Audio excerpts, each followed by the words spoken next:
Here we are in scene 2, and here we have the actual murder of Duncan. Now, Shakespeare wouldn't have had the murder on stage. No director at the time would have done such a thing. Violence was normally off stage, and if you had violence, it was like a sword fight or something like that.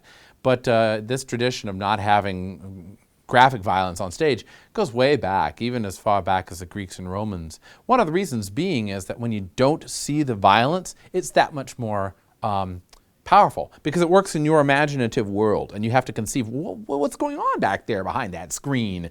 When you show the violence, it kind of depletes it of its power. And that's why Shakespeare wouldn't show that graphic violence. It wasn't just because he didn't have the stage technology, because he did have the stage technology. But here he creates the tension of this murder scene by basically making it happen off stage and having Lady Macbeth react to it as it transpires. One of the first things to note in this opening scene is between Lady Macbeth and Macbeth, there is a sort of disjunction of conversation. They don't have the long lines of the iambic pentameter that you find elsewhere. You just have little chunks of words, a blurb, a blurb, a blurb, a blurb, like that. This begins with her opening speech and carries over into the dialogue. When she comes out on stage and says, "That which hath made them drunk hath made me bold. What hath quenched them hath given me fire." She essentially starts by saying, I'm bold, I'm tough, I have given these grooms this drug which has caused them to go to sleep, but I am full of vim and vigor. Immediately she then says, "Hark, peace." Why? Because she's terrified, even though she doesn't want to admit it. And this brings up that image that she says to him earlier of, be like the flower, but underneath be the serpent, where she is trying to put on the mask or trying to put on the face of boldness. But in fact, what they're doing, the killing of the king, has made both Lady Macbeth and Macbeth extremely skittish, extremely timid, extremely weak. She then says, "It was just an owl that shrieked. I'm terrified, but it was just an owl, so I shouldn't be that scared." And she tries to convince herself that everything's okay. Macbeth, off stage then says, "Who's there? What ho?" Right? He himself is terrified at the same time that she's terrified. And she's worried that the deed hasn't occurred.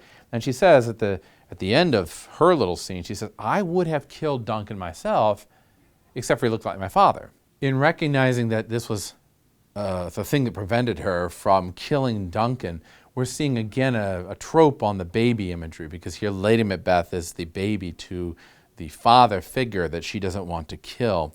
And at that moment, Macbeth comes in, sort of a "who's your daddy," right? It's Macbeth now. He comes in and he's done that. He's covered in blood. He would have come on stage with his hands all reddened on stage. And he says, "I've done the deed. I've killed Duncan." And here you get this disjoint sort of conversation that goes on, right? Macbeth says, "When?" And Lady Macbeth, "Now. As I descended, I, hark, who lies?" All those little snippets of words that pop in one after the other, they sort of indicate a brokenness, not just of speech, but of personality in the two characters. They have, by this deed, broken themselves into little fragments, or beginning to break themselves into little fragments. And Macbeth acknowledges this when he says, "There was somebody in the other room who cried out in their sleep, saying, 'God bless us,' and I couldn't say amen. I was split from that whole religious sense by this deed that I was about to do of killing Duncan." He goes on to say then that I have also killed, as well as Duncan, I've killed sleep. He says, "Methought I heard a voice say or cry, 'Sleep no more. Macbeth does murder sleep. The innocent sleep, sleep that knits up the raveled sleeve of care, the death of each day's life, sore labor's bath.'" He has, at the moment that he's decided to kill Duncan, not just killed his conscience, but also killed the possibility of him ever sleeping. And this sleep no more that he says, "Glamis hath murdered sleep, and therefore Cawdor shall sleep no more. Macbeth shall sleep no more. I won't ever experience not just sleep in this world and the peace and calm of this world because my conscience is disturbed, but that peace in the next life, the requiem aeternum dona eis Domine." He's not going to experience that next life, happiness, calm, peace, because he's jeopardized it by killing Duncan.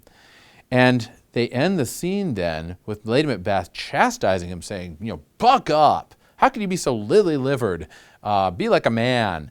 Here she's still encouraging him to be like a man, and he's kind of adopting the role of almost a womanish personality, if you will. So much so that she has to take the knives and go in and deliver them herself. And at that moment that she goes in, there's this knocking at the door where the Thanes are trying to get in for the next scene. And the knocking at the door is like heaven knocking at the conscience of Macbeth. Wake up from this dream. Come out of this thing you've done. Wake up from the tomb that you're creating for yourself. But he can't, because he's trapped himself. And so at the end of the scene he says, to know my deed, 'twere best not know myself. I'm split from my own personality. It would be better not to know who I was because I've done something so horrible. And then, wake, Duncan, with thy knocking, I would thou couldst.